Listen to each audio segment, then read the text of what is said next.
Bismillah, Assalamualaikum warahmatullahi wabarakatuh. Alhamdulillah wassalatu wassalamu ala rasulillah wa ala alihi wa ashabihi wa man tabi'ahum bi ihsanin ila yaumil qiyamah amma ba'd. Pada kesempatan ini insyaallah kita akan belajar bersama tentang kalimat pembuka doa mustajab dari sebuah kitab yang ditulis oleh Syekh Abdul Razak Al-Badr hafizahullahu taala dengan judul doa yang tidak tertolak, diterbitkan oleh Fahad Publishing, ya, buku dari Sahih Fikih. Yang akan kita bahas adalah doa nomor 1 di halaman 83 buku tersebut.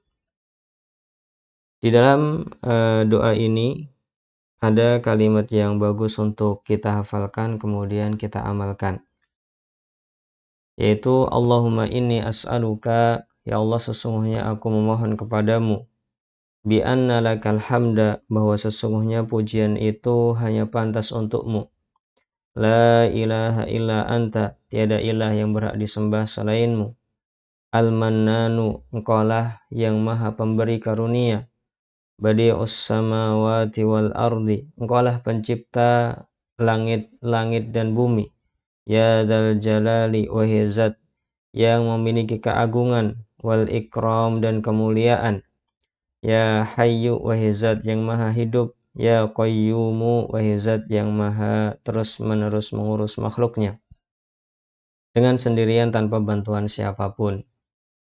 Ya, di sini ada beberapa kalimat. Ini kalimat pertama, bahwasanya kita sedang meminta kepada Allah Subhanahu wa taala, Allahumma inni as'aluka, ya Allah sesungguhnya aku memohon kepadamu. Kemudian kedua, bi anna lakal hamda, bahwasanya segala pujian itu hanya pantas untukmu. Dan kalimat ini harus disertai dengan sebuah perasaan bahwasanya memang Allah lah yang pantas untuk dipuji. Kita manusia adalah seorang makhluk yang tidak sebenarnya tidak berhak untuk mendapatkan hasil-hasil dari usaha kita. Nikmat-nikmat yang kita miliki itu murni karena karunia Allah Subhanahu wa taala, kekayaan yang kita miliki, kesehatan yang kita miliki, keluarga yang kita miliki, semua kenikmatan itu hanya milik Allah Subhanahu wa taala, dikaruniakan kepada kita. Kenapa kok kita harus meyakini seperti ini? Karena banyak orang yang berusaha seperti usaha kita atau mungkin lebih baik daripada usaha kita. Banyak orang yang lebih cerdas daripada kita. Banyak orang yang lebih giat daripada kita.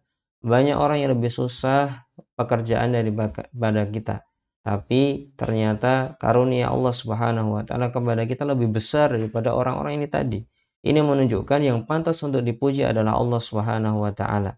Maka kita ketika mengatakan kalimat ini, bi anna lakal hamda, bahwa milikmu lah segala pujian ya Allah, kita hadirkan perasaan-perasaan ini. Nabi Shallallahu Alaihi Wasallam pernah mengatakan, laulallah mahtadaina wala tasaddaqna wala sallaina. Kalau bukan karena Allah, kita nggak akan mungkin dapat hidayah, kita nggak akan mungkin melakukan sholat, kita nggak akan mungkin melakukan sedekah. Semuanya murni karena Allah Subhanahu Wa Taala, bukan karena kecerdasan kita, bukan karena giatnya usaha kita, bukan karena kekuatan kita, bukan karena strategi-strategi kita. Semuanya murni dari Allah Subhanahu Wa Taala. Ini perlu dihadirkan ketika membaca kalimat pembuka doa mustajab ini di poin nomor 2. Kemudian di poin nomor 3 adalah la ilaha illa anta, tiada ilah yang berhak disembah selainmu ya Allah. Ini harus kita hadirkan perasaan bahwasanya Allah Subhanahu wa taala yang pantas untuk disembah. Apabila kita melakukan peribadahan, maka kita harus yakin bahwa Allah Subhanahu wa taala sajalah yang pantas untuk mendapatkan peribadahan tersebut. Saat kita berdoa, saat kita salat, saat kita puasa, saat kita sedekah, kita hanya menuju Allah Subhanahu wa taala, bukan menuju pujian-pujian orang, bukan ingin dipandang orang, bukan ingin didengar oleh orang amalan kita, tapi karena Allah Subhanahu wa taala. Ini kalimat ketiga yang harus kita resapi maknanya.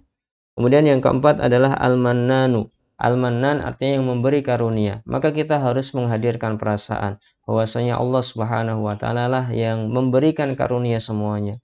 Semua makhluk diberikan karunia oleh Allah Subhanahu wa taala. Satu rahmat Allah Subhanahu wa taala di dunia ini sudah dibagi-bagi kepada seluruh makhluknya dan sangat luar biasa efeknya.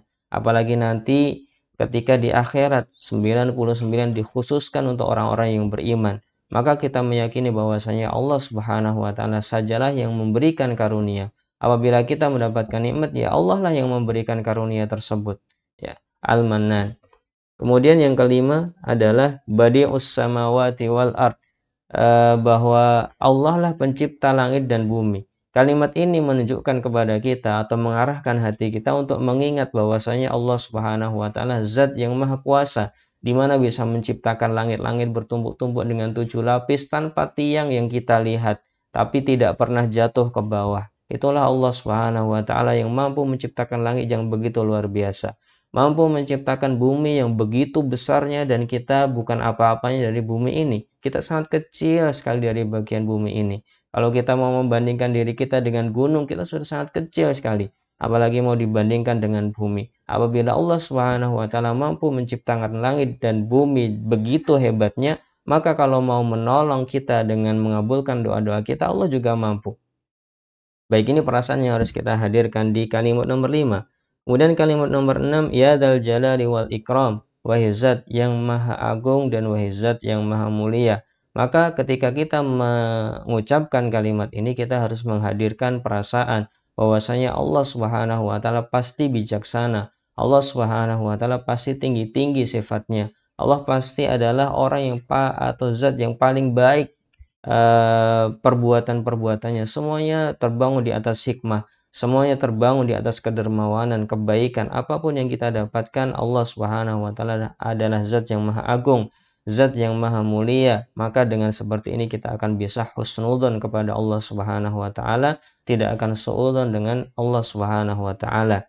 Kemudian kalimat yang ketujuh adalah ya hayyu ya qayyum, wahai zat yang maha hidup dan terus mengurus makhluknya. Artinya ketika kita berdoa dengan kalimat-kalimat ini, kita menghadirkan perasaan bahwa Allah Subhanahu wa taala hidup, mampu untuk menolong kita. Allah Subhanahu wa taala hidup, mampu mendengar doa-doa kita dan mampu untuk mengijabahinya. Allah terus mengurus makhluknya tanpa pertolongan siapapun. Dan itu menunjukkan kesempurnaan Allah Subhanahu wa taala. Maka ketika mengucapkan doa Allahumma inni as'aluka bi anna lakal hamda la ilaha illa anta Al-Mannanu badi'us samawati wal ard ya dzal jalali wal ikram. Ya Allah, aku memohon kepadamu dengan persaksian bahwasanya segala pujian itu hanya pantas untuk milikmu, hanya pantas untukmu. Tiada ilah yang berhak disembah selainmu. Engkaulah yang memberikan karunia, engkaulah pencipta langit-langit dan bumi, engkaulah zat yang maha agung dan maha mulia, dan engkaulah yang maha hidup dan terus mengurus makhluknya. Semoga dengan seperti ini Allah Subhanahu wa taala mengabulkan doa-doa kita. Semoga bermanfaat. Assalamualaikum warahmatullahi wabarakatuh.